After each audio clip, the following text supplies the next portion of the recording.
जय श्री गणेश दोस्तों। हमारी आज की कहानी का नाम है अकेलापन।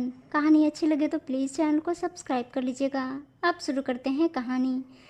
सुबह से विमला जी अपनी काम वाली बाई रीना का इंतजार कर रही थी। एक तो बुढ़ापे का शरीर और ऊपर से अकेलापन।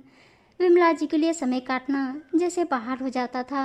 रीना जब भी आती उससे दो बातें करके विमला जी का मन हल्का हो जाता। रीना आ जाते ही बोली, आंटी जी मैं 8 दिन छुट्टी पर रहूँगी। मेरे पोते की शादी है। आप तब तक के लिए कोई और बाई ढूंढ लो। मैं कहाँ से ढूंढूं? तू ही कोई लगा के जाना। विमला जी ने अपनी असमर्थता जताई। मैं कहाँ से लगाऊं? शादी के सीजन में टाइम किसके पास है? आप कह रही थी कि आपके पोते की शादी भी इसी महीने में है, तो आप वहाँ नहीं जा रही हैं क्या? कहकर रीना तो काम पर लग गई, पर विमला जी के जख्म हरे हो गए। ना चाहते हुए भी विमला जी की आंखों के सामने अतीत की सारी कड़वी यादें चलचित्र की तरह घूमने लगी। ज़्यादा नहीं, बस 6 महीने पहले की बात है। वे अपनी बेटी दामाद के घर रहती थी, लेकिन एक दिन कुछ ऐसा हुआ कि बेटी और दामाद उन्हें उनके बेटे बहू के घर आकर छोड़ दिए।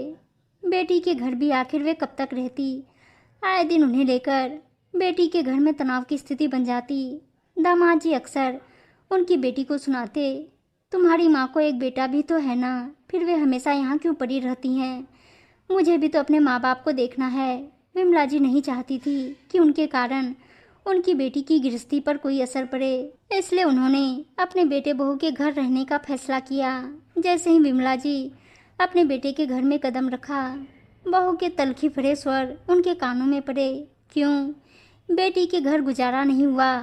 वे खून का घूंट पीकर रह गई, कुछ भी बोल नहीं पाई। अगर मजबूरी ना होती तो वे यहाँ कभी नहीं आती। बहू ने कभी सीधे मुंह उनसे बात तक नहीं की। जब भी बोलती तो जहर ही उगलती। आए दिन छोटी छोटी बातों को लेकर बखेड़ा खड़ा करना जैसे बहू की आदत हो गई थी। बेटे से कुछ कहती तो बेटा उल्टा उन्हें ही सुना देता। आखिरकार एक दिन बेटे ने दो टूक शब्दों में अपनी माँ को कह ही दिया, माँ तुम जब से आई हो यहाँ का सुख चैन सब चला गया है।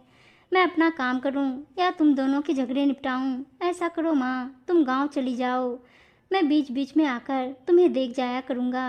बेटे के फरमान सुनकर वे अवाक रह गई। उनके मुंह से एक शब्द भी नहीं निकला।